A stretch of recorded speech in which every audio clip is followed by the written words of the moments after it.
Hello मेरे दोस्तों, अभी कुछ दिनों पहले मैं और मेरी एक मारवाड़ी फ्रेंड कॉफी पर मिले। अब वो खुद एक छोटा सा स्टार्टअप रन करती है। यूजुअली जब भी हम मिलते हैं तो कोई ना कोई बिजनेस से रिलेटेड टॉपिक पर ही हमारा डिस्कशन होता है। कई बार तो हम बातें करते करते डिबेट भी कर देते हैं, बट ऑफ कोर्स उस डिबेट से हमें कुछ ना कुछ सीखने ही मिलता है। तो इस बार जब हम मिले, हम बातों बातों में ये डिस्कस करने लगे कि क्या लाइफ में सक्सेसफुल बनने के लिए एमबीए करना जरूरी है। तब उसने मुझे बताया कि कैसे उसके पिताजी के भाई, जिन्होंने एक प्रीमियम कॉलेज से एमबीए किया है काफी सालों पहले, जो एक बड़े घर में रहते हैं, अच्छी बड़ी कार चलाते हैं, उनके बच्चे बहुत ही अच्छी स्कूल में पढ़ाई करते हैं। लेकिन मेरी फ्रेंड ने बताया कि कैसे जब मेरी फ्रेंड के पिताजी, जो एक फैमिली बिजनेस चलाते हैं और उन्होंने एमबीए नहीं किया है, जब उन्होंने उनके भाई से एक दिन कहा कि तेरी लाइफ तो बहुत अच्छी चल रही है, बड़ा घर गाड़ी, तब उनके भाई ने कुछ अनएक्सपेक्टेड आंसर दिया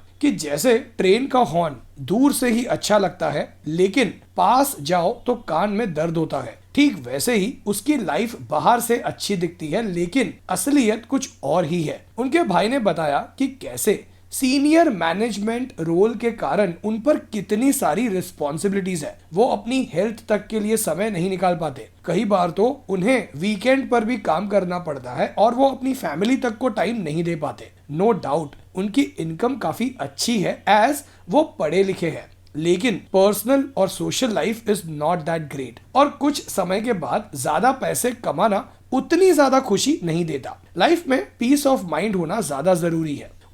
जब मेरी फ्रेंड ने मुझे ये बात बताई, तब हमने सोचा कि क्या इंफॉर्मेशन एज में, जहां इंटरनेट पर ऑनलाइन काफी सारे कोर्सेज इजीली किए जा सकते हैं, सही में एमबीए पर 20-25 लाख खर्च करना जरूरी है। और हमने इस बात पर कॉफी पीते पीते थोड़ा सा रिसर्च किया। तो आगे इस वीडियो से कुछ सीखे उससे पहले, मैं हूं भाविन, सर्टिफाइड फाइनेंशियल प्लानर, और आप देख रहे हैं YouTube channel the art of wealth building, आपका one point destination to seek an unbiased consultation on personal finance. So अभी इस वीडियो को बनाकर मैं आपको ये नहीं प्रूव करना चाहता कि एमबीए करना अच्छा है या नहीं है, लेकिन एमबीए करने से पहले एक बार उन स्टूडेंट्स से जरूर बात कीजिए जिन्होंने रिसेंटली, यानी 1-2 साल पहले, उसी इंस्टीट्यूट से एमबीए कंप्लीट किया है जहां से आप एमबीए करने का सोच रहे हैं। इन टुडेज डे लिंक्डइन पर आप इजीली ऐसे लोगों को मैसेज करके फेयर रिव्यू ले सकते हैं कि एमबीए करने के बाद उनके करियर का प्रोग्रेशन कैसा हो रहा है। चलिए अब पहले तो समझते हैं positive points of doing MBA from a good institute. फिर समझते हैं कुछ कैलकुलेशंस के साथ कॉस्ट बेनिफिट एनालिसिस जो हमने कॉफी शॉप में बैठकर बनाया। फिर समझते हैं नेगेटिव पॉइंट्स, कुछ पास्ट रिसर्च और आर्टिकल के बेसिस पर जो हमने इंटरनेट पर पढ़े कि क्यों लाइफ में सक्सेसफुल होने के लिए एमबीए करना जरूरी नहीं है। एंड लास्टली, अगर आपको लगे कि मैंने इस वीडियो में कोई पॉइंट मिस कर दिया है या मेरा ओपिनियन गलत है, तो प्लीज मुझे कमेंट करके बताइएगा जरूर। और हाँ, अगर आप अपना पर्सनल फाइनेंशियल प्लान बनवाकर ये समझना चाहते हैं कि कैसे आप अपने पर्सनल फाइनेंशियल गोल्स जैसे रिटायरमेंट, घर खरीदना, वेकेशंस, कार खरीदना, बच्चों की हायर एजुकेशन, इन्हें अचीव कर सकते हैं, और कितने पैसे चाहिए होंगे आपको फ्यूचर में महंगाई बढ़ने के कारण, और आपको अभी से क्या करना होगा, तो व्हाट्सएप कीजिए इस नंबर पर अपना पर्सनल फाइनेंशियल प्लान बनवाने के लिए। So let's first try to understand the positive points of doing a MBA. MBA करने से आपकी मैनेजमेंट स्किल्स डेवलप होती है। MBA bridges a gap between skills you don't have and want to learn them, जैसे leadership skills, marketing skills. Usually MBA करते समय आपका एक अच्छा नेटवर्क ऑफ फ्रेंड्स बन जाता है जो आपको आगे लाइफ में काम आता है। एक कहावत भी है कि your network is your net worth. ऐसा माना जाता है कि MBA करने से आपकी डिसीजन मेकिंग स्किल्स ज्यादा स्ट्रांग हो जाती है और आप सही समय पर सही डिसीजन ले पाते हैं। कई बार जब लोगों को अपना लाइन ऑफ वर्क चेंज करना होता है, तब एमबीए होना इंपॉर्टेंट हो जाता है, और कई सारी जॉब ओपनिंग्स के लिए एमबीए होना इज कंपल्शन। अब हमने पॉजिटिव पॉइंट्स तो समझ लिए, so now let's try to understand with some calculations कि क्या सही में 20 to 25 लाख रुपीस एमबीए करने के लिए इन्वेस्ट करने चाहिए। गोपाल की एज है 25 ईयर्स, अब हम ये मान के चलते हैं कि गोपाल के डैड के पास 25 लाख रुपीस है जो वो गोपाल को MBA के लिए दे सकते हैं। अब गोपाल के डैड को म्यूचुअल फंड्स और स्टॉक्स की समझ है और उन्होंने ये पैसे म्यूचुअल फंड्स में SIP करके ही इकट्ठा किए हैं, विच मीन्स कि ये पैसे अगर 13% कैगर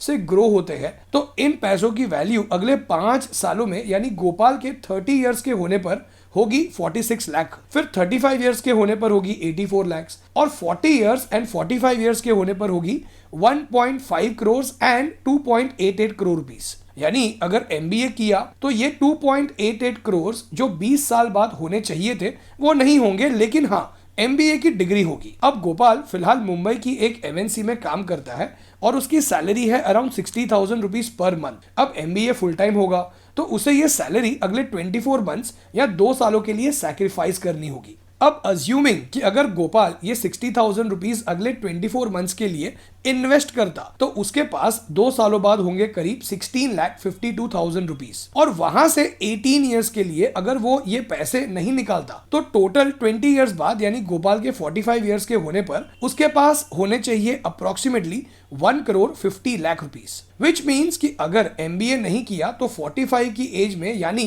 20 इयर्स बाद गोपाल के पास होंगे 2 crore 88 lakh rupees plus 1 crore 49 lakh rupees, that is 4 crore 37 lakh rupees. So अब मान लेते हैं कि गोपाल ने 2 साल MBA कर लिया, विच मीन्स कि अब उसके पास 18 इयर्स या 216 मंथ्स है ये अमाउंट अक्यूमुलेट करने के लिए, बिकॉज उसके 2 साल MBA करने में निकल गए। सो अब गोपाल को 13% CAGR के हिसाब से मंथली 50,644 रुपीस की SIP शुरू करनी होगी, तब जाकर वो 18 इयर्स बाद 4 करोड़ 37 लाख रुपीस की अमाउंट अक्यूमुलेट कर पाएगा। और अब अगर हम ये मान के चलते हैं कि 50,644 रुपीस का अमाउंट गोपाल की सैलरी का 25% है तो इस अमाउंट की SIP को शुरू करने के लिए गोपाल की इन हैंड सैलरी MBA खत्म होने के बाद होनी चाहिए 2,02,000 रुपीस पर मंथ। चांसेस है कि गोपाल अपनी सैलरी का 25% से ज्यादा का इन्वेस्टमेंट नहीं कर पाएगा, बिकॉज तब उसकी रिस्पॉन्सिबिलिटीज बढ़ गई होगी।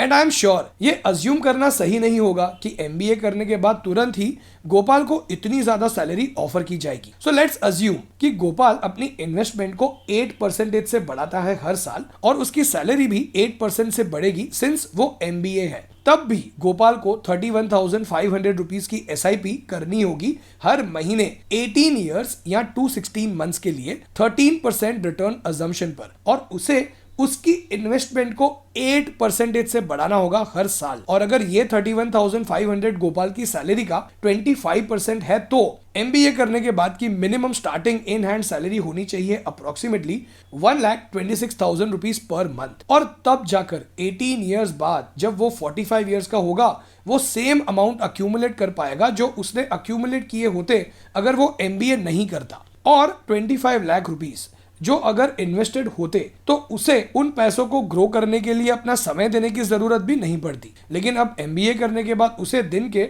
9 to 10 आवर्स काम भी करना पड़ेगा उन पैसों को दोबारा कमाने के लिए। यूजुअली MBA की एप्लीकेशंस बढ़ जाती है जब इकोनॉमी में रिसेशन लाइक सिचुएशन होती है और कई सारे लोग लॉस्ट फील करते हैं ऐसी सिचुएशन में, और बेटर करियर ग्रोथ के अजम्पशन में लोग MBA करने का प्लान करते हैं। सो अब हमने MBA करने के कुछ पॉजिटिव पॉइंट्स तो समझ लिए। Now let's understand few negative points जो हमने इस टॉपिक पर रिसर्च करते वक्त पढ़े। नंबर 1, MBA करने में और एक अच्छे एंटरप्रेन्योर बनने में कोई डायरेक्ट रिलेशन नहीं है। यूनिवर्सिटी ऑफ वर्जीनिया के डार्डन बिजनेस स्कूल के प्रोफेसर सारस सरस्वती के अनुसार एक अच्छे एंटरप्रेन्योर को अपनी वीकनेस के बारे में पता होता है और उन वीकनेसेस का गैप फिल करने के लिए वो किसी ऐसे इंसान को हायर कर सकते हैं जिनके पास वो स्किल सेट हो। सो अगर बिजनेस स्कूल में जाकर यही समझना है कि हमें क्या नहीं आता और उस काम को करने के लिए हमें किसी को हायर करना चाहिए तो ये बिजनेस स्कूल की फीस जस्टिफाई नहीं करता। नंबर 2, मे बी जिस काम में आप इंटरेस्टेड है